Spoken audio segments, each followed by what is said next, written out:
ராம் ராம். வாழ்க வளமுடன். Voice of கான்ஷி நேயர் அனைவருக்கும் இனிய மாலை வணக்கம். குழந்தைக்கு கணபதி சுப்பிரமணியம்னு பேர் வை அப்படின்னு சொல்கிறாளாம் ஸ்ரீ பெரியவா. அது மட்டும் இல்லை, கணபதி முதல்ல வந்தாச்சுன்னா அடுத்தது சுப்பிரமணியன் வரணும் இல்லையா? குழந்தை இல்லாத இன்னொரு மூர்த்த பிள்ளைய கேட்காமலேயே அனுகிரகம் பண்ணின ஸ்ரீ பெரியவா. ஒரு சமயம் வழக்கமாக மடத்துக்கு வருவா பெரியவாளை தரிசிக்க. கூட்டமே அன்றைக்கி நிறையா இருந்தது. அந்த கூட்டத்தில் சென்னையில் அப்போது பிரபலமாக இருந்த ஆடிட்டர் குடும்பமும் இருந்தது. அந்த பட்டம் பதவின்னு எத்தனை பேர் பெரியவா முன்னாடி வந்தாலும் எல்லாரும் சமந்தானே.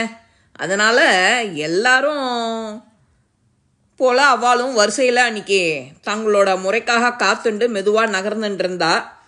இந்த வரிசையில் காத்து நகர்ந்துட்டு இருக்கிறச்சே அந்த ஆடிட்டர் குடும்பத்தோட முறை வந்து பெரியவா கிட்ட சாஷ்டாங்கமாக நமஸ்காரம் செய்கிறார்.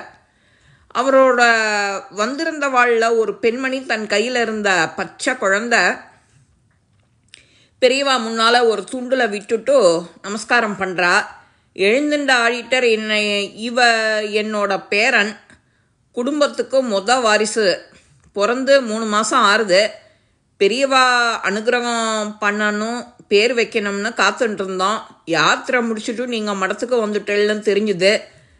இதோ உங்கள் கடாட்சம் அப்படின்னு குழந்தையை எடுத்து வந்துட்டோம். இங்கே நீங்கள் தான் குழந்தைக்கு நாமகரணம் செஞ்சு வைக்கணும் அப்படின்னு சொல்கிறா.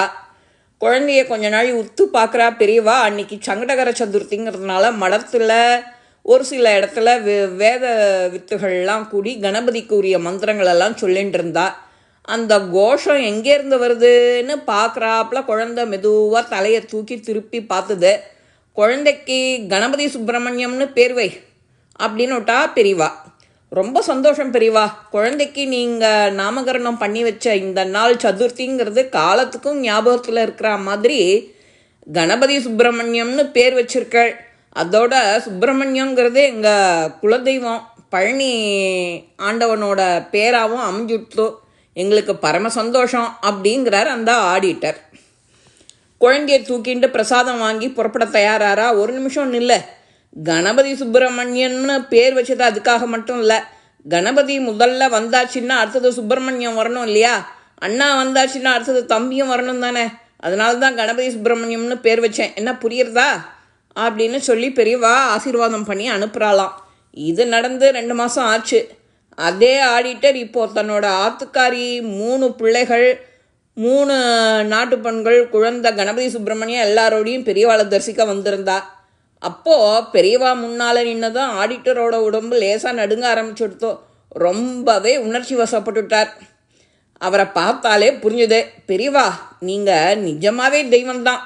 போன தரம் நான் இங்கே வந்தப்போ குழந்தைக்கு நாமகரணம் பண்ணணும்னு மட்டும்தான் உங்ககிட்ட கேட்டுண்டேன். ஆனால் சொல்லாத ஒரு பெரிய விஷயம் மனசுக்குள்ளே பாறாங்கல்லாம் அழுத்தின்னு இருந்தது. எனக்கு 3 பிள்ளைகள். மூத்தவனுக்கு கல்யாணமாகி 6-7 வருஷமாச்சு, குழந்தையே இல்லை. 2வது பிள்ளைக்கு கல்யாணமாகி ஒரே வருஷத்தில் இவன் பிறந்துட்டான். மூத்தவனுக்கு இன்னும் குழந்தை பாக்கியம் உண்டாகலையேன்னு மனசுக்குள்ளே மறிகின்றே இருந்தேன். பெரியவா தெய்வ வாக்கு, கணபதி வந்துட்டான், அடுத்தது சுப்பிரமணியம் வருவான்னு சொன்னேன். இதோ இப்போ என்னோட மூத்த நாட்டு பொண்ணும் உண்டாகியிருக்கா. டாக்டர்லாம் பரிசோதிச்சுட்டு 3வது மாதம் ஆறுதுன்னு சொல்கிறா. நன்னா கரு உருவாகி இருக்குன்னு சொல்கிறா. இத்தனை காலம் போகாத கோயில் இல்லை, வேண்டாத தெய்வம் இல்லை. அன்னைக்கு இங்கே வரச்சே உங்ககிட்ட விண்ணப்பிச்சுக்கணும்னு நினச்சிட்டு தான் வந்தேன். ஆனால் ஒருத்தனோட குழந்தைக்கு நாமகரணம் செய்யறச்சே இன்னொருத்தனோட குறைய பேச வேண்டாமேன்னு தோணிடுத்தோ. ஆனால் அதையெல்லாம் நீங்கள் எப்படியோ தெரிஞ்சுட்டு அப்படி ஒரு வாக்கை சொன்னேன் அன்றைக்கி. என் பொண்ணுக்கு எப்போ சூழ் உண்டாகுங்கிறது பரமேஸ்வரனுக்கு மட்டும்தான் தெரியும்னு சொல்லுவா. அந்த வகையில் நீங்கள் தான் சாட்சாத் பரமேஸ்வரனாக எனக்கு தெரிகிறேன் அப்படின்னு தழுதழுக்க சொல்லி அப்படியே சாஷ்டாங்கமாக பெரியவா திருபாதத்தில் விழுந்து நமஸ்காரம் பண்ணுறாராம் அந்த ஆடிட்டர். இதில் எனக்கு எந்த பெருமையும் இல்லை, எல்லாம் அந்த சந்திரமௌலீஸ்வரரோட அனுகிரகம் அப்படிங்கிற மாதிரி கொஞ்சமும் பெருமைப்பட்டுக்காம பெரியவா அமைதியாக சிரிச்சுட்டே இருந்தாலாம். அங்கே இருந்தவா எல்லாரும் ஹர ஹர சங்கர ஜெய ஜெய சங்கரா அப்படின்னு கோஷம் போட்டுட்டே இருந்தாலாம்.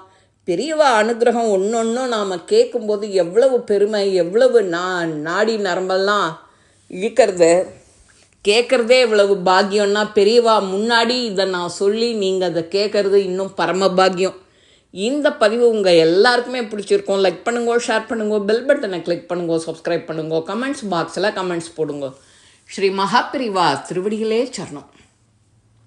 நல்லதே நடக்கும். ஆனந்தமாக இருப்போம் நண்பர்களே. வாழ்க வளமுடன்.